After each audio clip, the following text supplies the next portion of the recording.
Bueno, mi gente, como ven, estoy aquí en mi casa donde siempre les grabo los guiones de mis vídeos. Pero en el caso de hoy voy a hacer un vídeo especial, un vídeo distinto al que he venido haciendo en los últimos tiempos. Bueno, si eres la primera vez que vienes aquí por el canal, este canal se llama Mi Vida Mágica y se llama Mi Vida Mágica porque aquí hablamos de la magia de la vida, porque aquí hacemos magia en directo, porque aquí echamos las cartas del tarot todos los martes y todos los viernes en directo, y ese es el plato fuerte de este canal. El gran secreto con respecto al tema dinero es que la casilla del dinero es la casilla 2, la casilla de Tauro. La que se opone a Tauro es la casilla de Escorpio. Escorpio es la energía de la carnalidad y Tauro es la energía del dinero, pero es la misma energía. Por tanto, a veces las mujeres hacen así y cierran las piernas, dice aquí no va a entrar nadie. Cuando la mujer cierra las piernas y afecta su vida carnal sin darse cuenta, está afectando también la energía dinero. Pero yo llevo ya años pretendiendo también dejar algunos vídeos de temática espiritual, de temática metafísica, para que ustedes puedan, pues aprender esas lecciones metafísicas que son tan importantes para la vida. Hay muchas cosas que yo me paso la vida diciéndolas en mi canal durante las directas, aconsejo a la gente, pero siempre he querido hacer vídeos, y de hecho los he hecho porque ya este canal tiene como 5 o 6 años. Bueno, pues en mi canal hay muchos vídeos con diferentes temáticas metafísicas, pero siempre hay algún momento en el que yo hago una especie de corte en mi canal, y es cuando me pongo a viajar, me voy de viajes en vacaciones, y entonces les hago series de viajes. Entonces, entre las series de viajes y la música, los videoclips de mis canciones que subo al canal de YouTube, estas palabras bonitas que estoy diciendo a tu oído aceleran tus latidos y algo en tu cuerpo se excita. Hay bastante digresión con respecto al tema central de este canal. Y el tema central de este canal es lo metafísico, es lo paranormal, es la mirada mágica de la vida. Y yo parto de la premisa que una mirada mágica de la vida convierte la vida en algo mágico. Siempre nos han enseñado que primero ocurren las cosas y uno después analiza los fenómenos desde la mente. Pero en realidad eso puede invertirse, ese orden puede invertirse. Podemos poner primero la mente, decirle a la mente qué es lo que yo quiero que ocurra, o decirle desde la mente a la realidad qué es lo que yo quiero que ocurra, y entonces la realidad responderá a ese llamado o a esa petición de la mente. Así que si tú nunca lo has hecho en tu vida, te estoy pidiendo, te estoy recomendando que lo hagas, que intentes crear realidad desde tu mente. Y bueno, la mente de todas las personas está creando la realidad. Por tanto, si la realidad es muy racional, si hemos tenido que crear esta ciencia que conocemos para explicar esa realidad que es tan racional, es precisamente porque con el tiempo nuestras mentes se han ido haciendo cada vez más racionales. Pero si invertimos todo eso, si le decimos a la mente que deje de ser racional, si empezamos a hacer de nuestras mentes unas mentes mágicas, pues entonces la realidad será mucho más mágica, nos estarán pasando sucesos paranormales a todos, habrán maneras de solucionar los problemas que la mente racional no lo ve, y entonces pues la vida será mucho más divertida. De hecho, tengo la sensación de que hace mucho tiempo, hace 13.000 años, hace mucho tiempo, la mente de las personas era tan mágica, era tan mitológica, ¿no? La gente tenía la mente tan mágica, tan abierta, que el vínculo con las dimensiones espirituales era mucho más constante y mucho más directo. El velo que separa esta tercera dimensión en la que vivimos de la cuarta dimensión, que es la dimensión de los espíritus, pues ese velo era mucho más fácil de atravesar. Y por tanto, era mucho más fácil tener videncia, era mucho más fácil tener todas estas facultades espirituales despiertas. Era mucho más fácil, por ejemplo, ver entidades de cuarta dimensión, ver, sirenas, ver hadas, duendes, enanos, orichas, elfos, en fin, toda esa gran cantidad de entidades que están en la cuarta dimensión. Bueno, pues podíamos ver todo eso. De hecho, hay entidades de otros mundos que vienen a visitar el planeta Tierra, pero no visitan el planeta Tierra de la tercera dimensión, sino que vienen a la quinta dimensión de nuestro planeta vienen a la cuarta dimensión de nuestro planeta y ya con eso les basta para interactuar con nosotros. Porque muchas veces el ser humano dice, ay, pero ¿por qué no vemos aquí en la Tierra a los extraterrestres? ¿Por qué no viene en una nave? Bueno, señores, al planeta Tierra viene mucha gente. Lo que no todo el que viene en tercera dimensión. Porque no solo existe el universo de tercera dimensión. Existe un universo de cuarta, existe un universo de quinta, existe un universo de sexta y así. Y por tanto, se dan muchas más interacciones con el ser humano de cuarta, con el ser humano de quinta, con el ser humano de sexta dimensión, que con los seres humanos de tercera. ¿Por qué es tan complicado tener interacción con los seres humanos de tercera dimensión? Bueno, porque aquí en la tercera dimensión, los seres humanos estamos más cegados que en el resto de dimensiones. En el resto de dimensiones existe un orden mucho mayor. Lo espiritual está por encima de lo material. Sin embargo, aquí en la Tierra, lo material está por encima de lo espiritual y por tanto, el ser humano que gobierna en la Tierra es un ser humano muy material y por tanto es un ser humano muy oscuro. Y es un ser humano que rechaza la espiritualidad. Entonces, es muy difícil todo aquí en el plano de la Tierra. Pero bueno, también existen interacciones aquí abajo. Lo que pasa es que el ser humano muchas veces no ve nada. O a veces incluso también hay personas que han nacido en la Tierra, pero que en realidad son seres de otros planetas. En realidad son seres, en algunos casos, que no les correspondería estar aquí, pero están aquí ayudando a la evolución espiritual de este planeta. Así que mi gente, sobre estas cosas quiero hablarles, sobre otras. La verdad es que vine aquí a hablarles fundamentalmente. Bueno, yo cuando enciendo la cámara me gusta hablar de lo primero que me viene a la cabeza, porque estoy dejando que mis espíritus hablen, que mis espíritus digan cosas. Pero bueno, la idea central que yo venía aquí era, bueno, un par de ideas. Primero, volver a hablar de espiritualidad, volver a hablar de metafísica, volver a todos estos temas. Y puedo tratar el tema que ustedes quieran, el tema que ustedes me pidan. Me pueden dejar dicho en los comentarios lo que ustedes quieran que yo hable sobre estos temas. A mí siempre me gusta explicar o hablar o contar mis experiencias paranormales, pero siempre parto de la idea de por qué yo me acerqué a este mundo. O sea, por qué razón empecé a dedicarle mi vida a todo esto.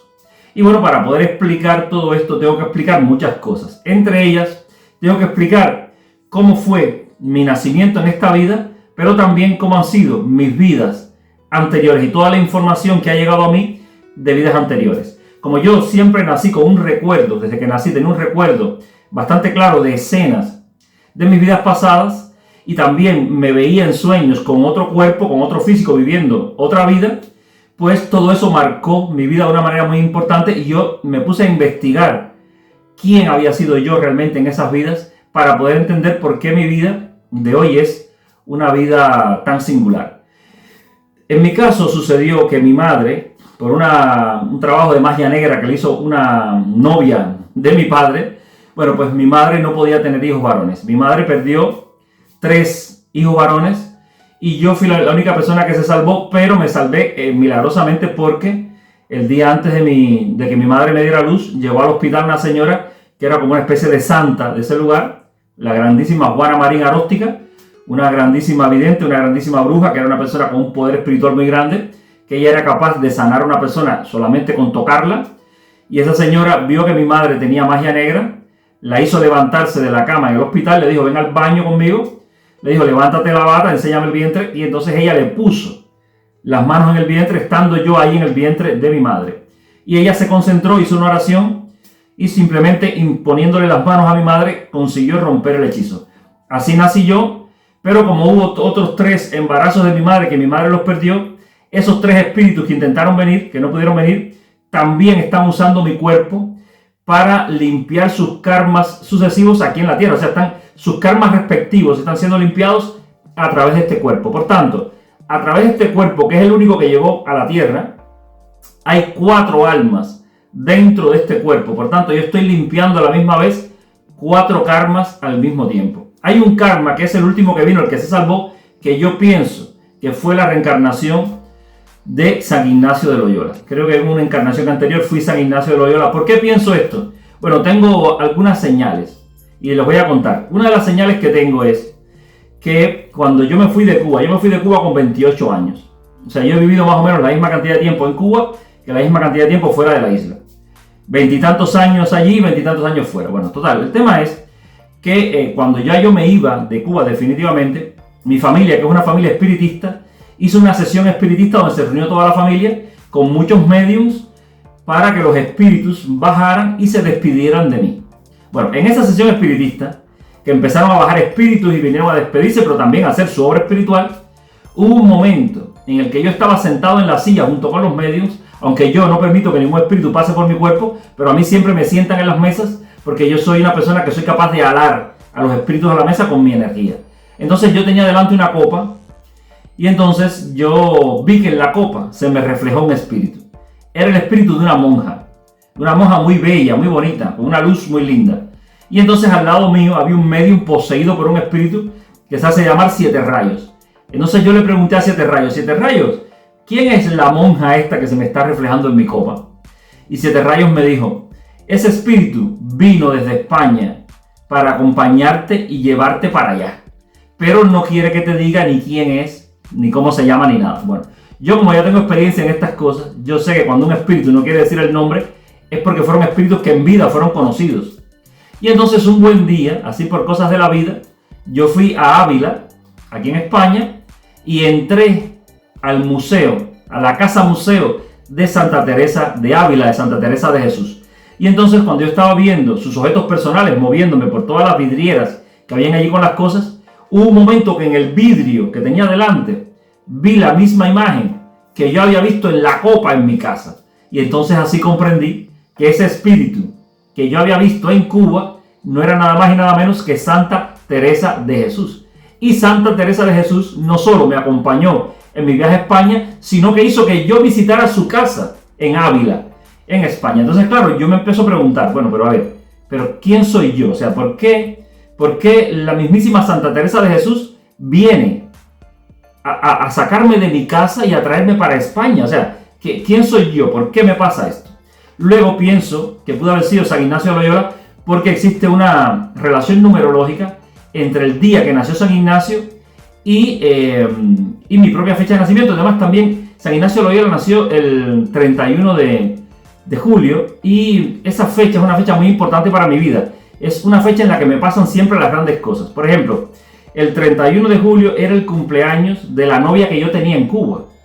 Luego yo rompí esa relación y conocí a mi esposa. Y a mi esposa la conocí un 31 de julio.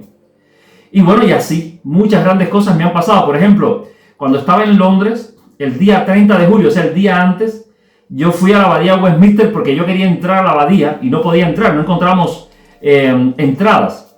Nos metíamos en internet y no podíamos encontrar entradas. Entonces yo fui el día 30 de julio por la tarde a la entrada de la abadía y hablé con el señor, con el guardia de seguridad que estaba allí, y le dije, mira, yo quiero entrar pero no tengo entradas. Y entonces él me dijo, mira, vamos a hacer lo siguiente, si mañana a las 9 de la mañana tú estás aquí en la puerta, yo te paso sin entradas.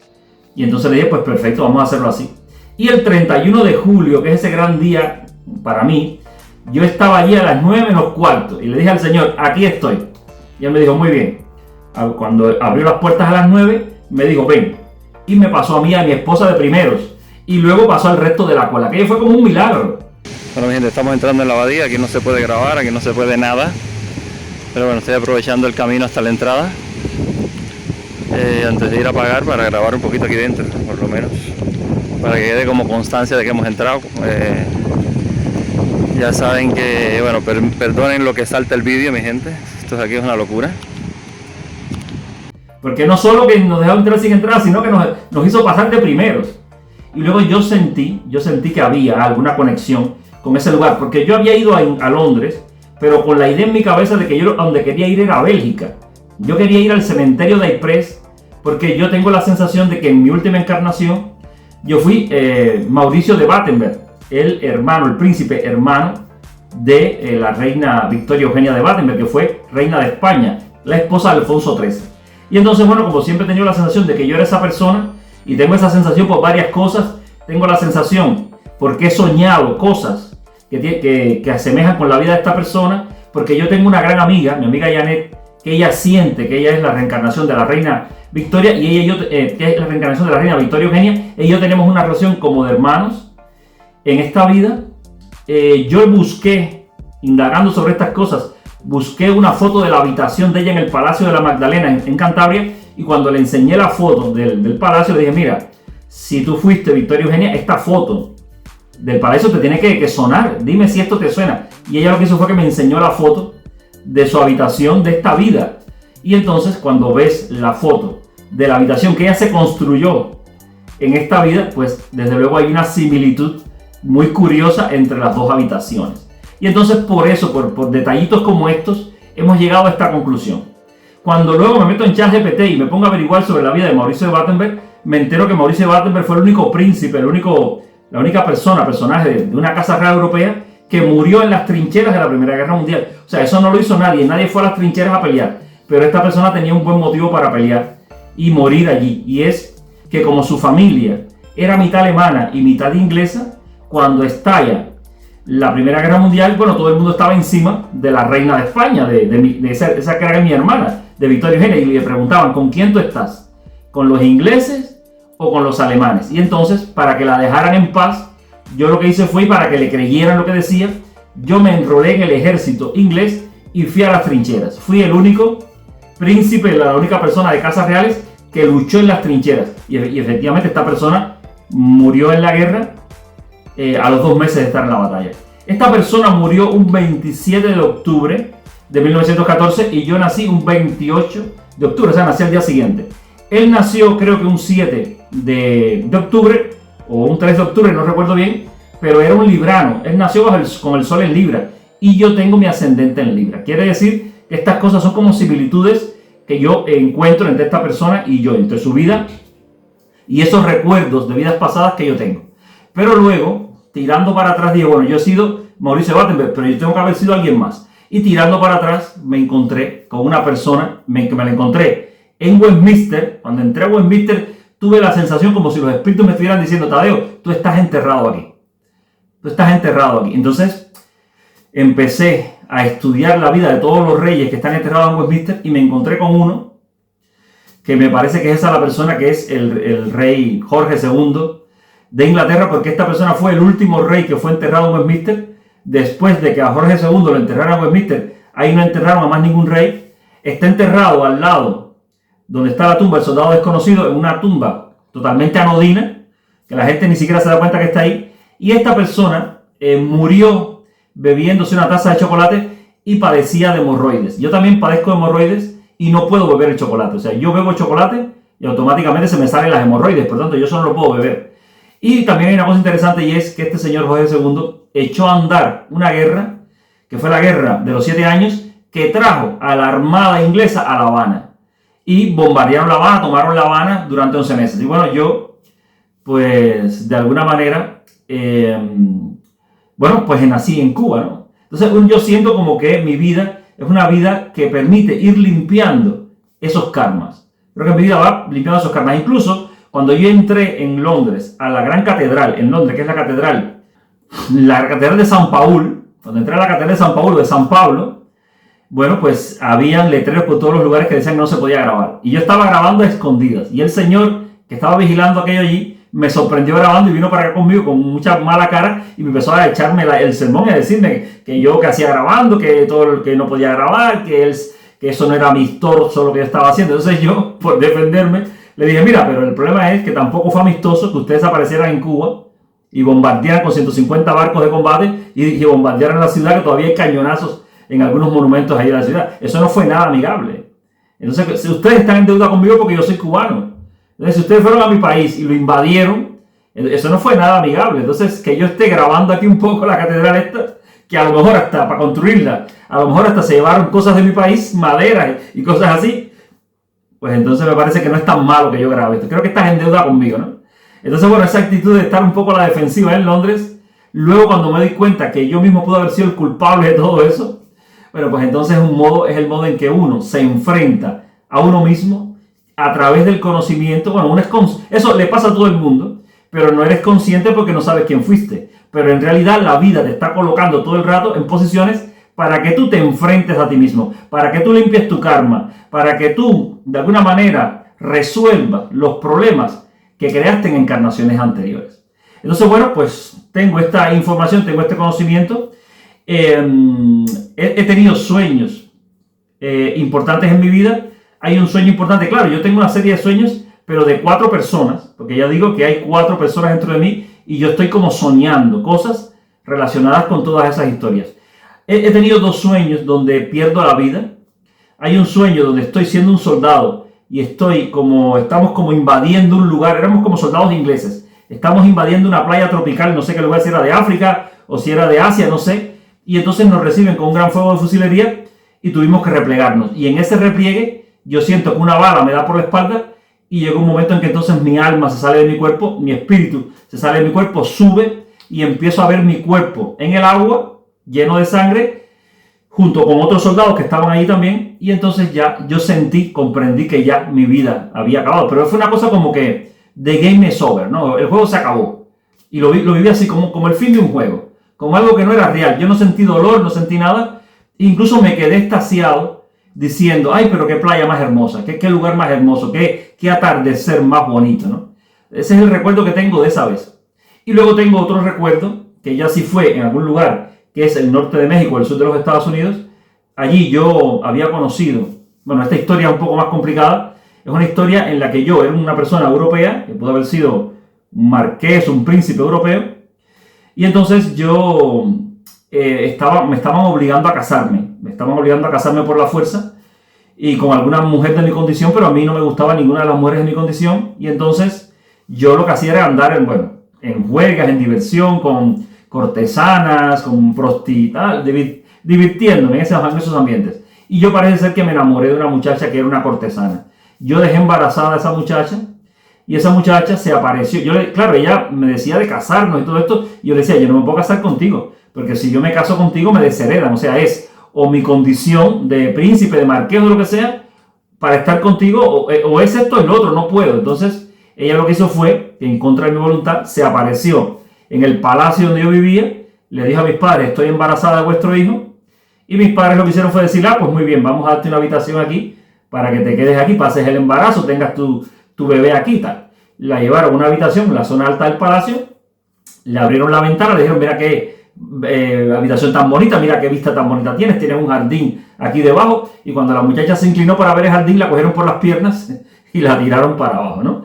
Y ya abajo había una persona que estaba esperando para abrir un hueco y enterrarla allí mismo.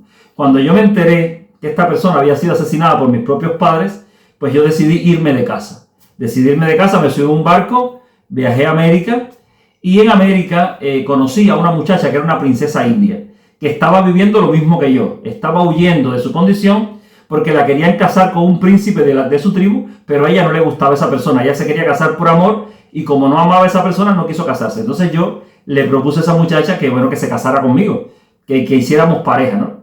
Y entonces yo fui a hablar con sus padres para pedir la mano de la muchacha, e incluso para traérmela a Europa, pero los padres dijeron que no, que de ninguna manera, que ella tenía que casarse con una persona de su condición, de ahí de la tribu. Y me dijeron incluso que si yo no la dejaba en paz, me iban a quitar la vida. Al principio yo me asusté mucho, me volví a montar en un barco, viajé a Europa, intenté regresar a mi vida, pero no pude. Ahí en ese momento, la primera pieza del rompecabezas de mi vida aparece aquí, porque yo tuve un sueño que se me repetía constantemente desde niño. Y cuando yo descifré el sueño, ya dejé de soñarlo. Era un sueño donde yo me veía sentado frente al mar, con el palacio que era mi casa detrás, y yo estaba como echando de menos a alguien que estaba del otro lado. Evidentemente luego supe que esa persona que yo estaba echando de menos era aquella princesa india. Y entonces yo entraba al palacio, había una gran fiesta de bienvenida. Mis padres habían organizado una fiesta maravillosa donde estaban ahí todas las chicas casaderas del reino para que yo eligiera a una de esas chicas y me casara con ella. Pero yo no quise participar de la fiesta, me quedé en el descanso de la escalera que daba a la habitación. Estuve un ratito mirando el salón de baile. Vino un criado con una bandeja llena de copas de champán a ofrecerme una copa, y yo simplemente rechacé aquella copa y subí a mis habitaciones. Al día siguiente preparé la maleta y me volví a ir. Volví a irme con la idea de luchar por esa princesa india, por ese amor que lo tenía por allí. Y entonces lo que pasó fue que los padres, cuando volví a hablar con los padres de la muchacha, me dijeron, esto vamos a discutirlo esta noche. Me llevaron a un claro del bosque, y en ese lugar lo que hicieron fue que 5 indios se me echaron encima, me quitaron mi propio puñal, me lo clavaron en la zona del vientre y así perdí la vida. En ese momento en que el indio me estaba quitando la vida, yo vi en su rostro reflejado el rostro de aquella cortesana que mi familia le había quitado la vida y me dijo: Tadeo, no hagas resistencia y ven conmigo. Y entonces así fue como terminó mi vida en esa encarnación. Luego, mis bisabuelos de esta encarnación terminaron viviendo en Yucatán y viviendo una situación en la que mi bisabuelo no perdió la vida, pero casi. Estuvieron a punto de quitarle la vida porque le echaron un veneno en una bebida. Y a través de eso que le pasaron a mis bisabuelos ahí en México, se fue limpiando el karma mío de la encarnación anterior. Y esto también es información para ustedes, para que ustedes vean cómo los karmas no solo son individuales, son karmas también familiares. Y los bisabuelos, los abuelos, los padres, también son mecanismos de limpieza del karma de una persona. Y entonces luego yo nazco en esta familia, pero a su vez mi bisabuelo vino a limpiar karma. Y ahora yo estoy limpiando el karma de ellos. Por ejemplo, mi abuela, mi bisabuela, sufrió una violación ahí en ese lugar. La violó un indio maya y la dejó embarazada de mi abuela. Eso fue una situación muy traumática. Mi bisabuela nunca dijo nada, pero los chamanes que habían ahí en aquel pequeño pueblito maya sabían lo que estaba pasando. Y entonces le dijeron a mi abuela que la niña que iba a nacer con un gran poder espiritual y que ellos querían que le diera la cabeza, que ella le diera la cabeza de la niña a ellos. Pero como mi bisabuela no entendía lo que le estaba diciendo, mi bisabuela dijo que sí.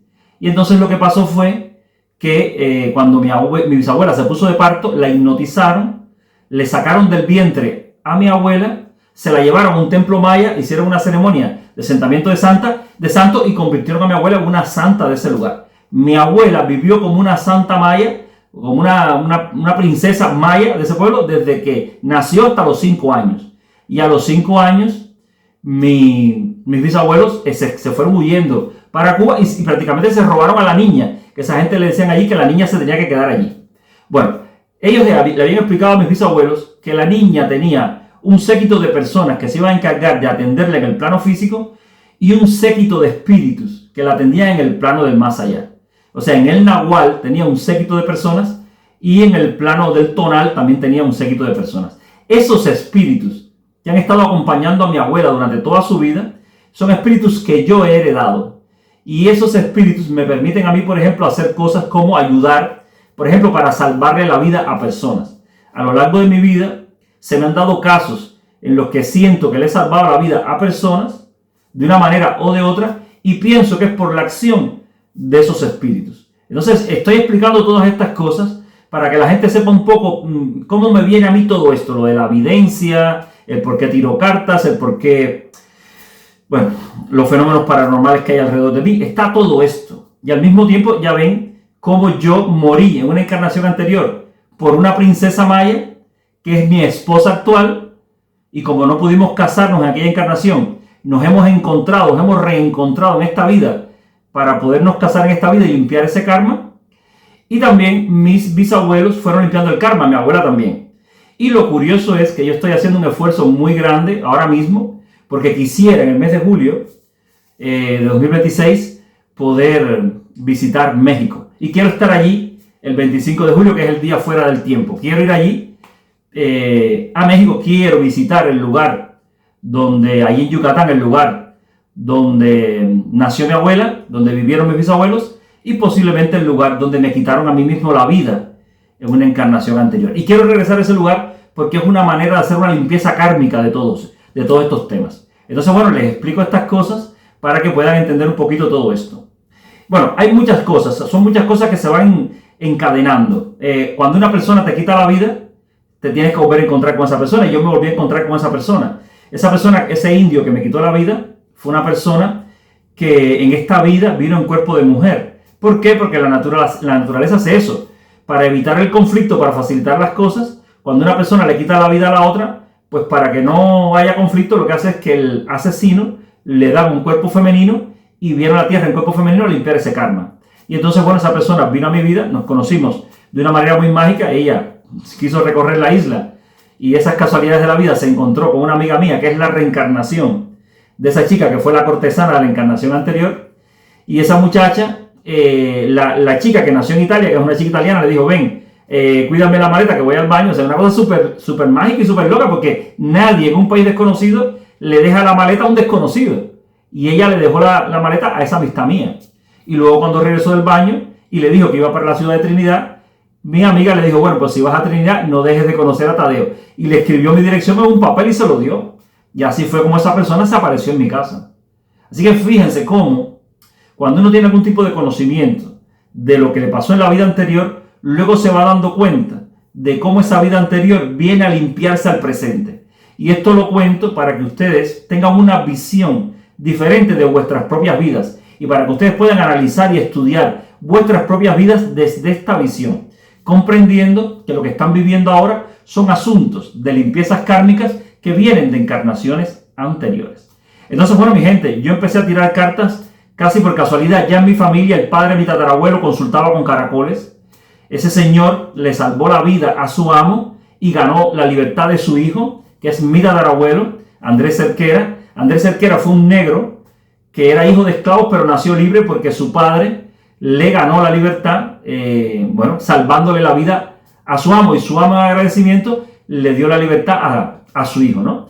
Y entonces, bueno, pues este señor ya se dedicó a la rama del catolicismo, se acercó mucho al mundo religioso, pero por el catolicismo de alguna manera le dio la espalda a las religiones afrocubanas de su padre.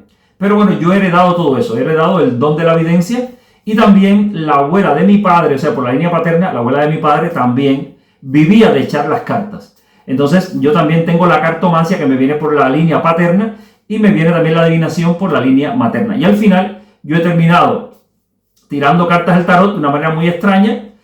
Un día estaba en la Universidad de La Habana, cuando yo estudiaba en la universidad, y jugando con un amigo mío le dije, ven que te voy a tirar las cartas. Me puse a tirar las cartas y a decirle, mira, te pasa esto, te pasa lo otro, te sale esto, te sale lo otro. Y era toda una broma mía, pero él se quedó muy sorprendido y me dijo que todo lo que le había dicho era verdad.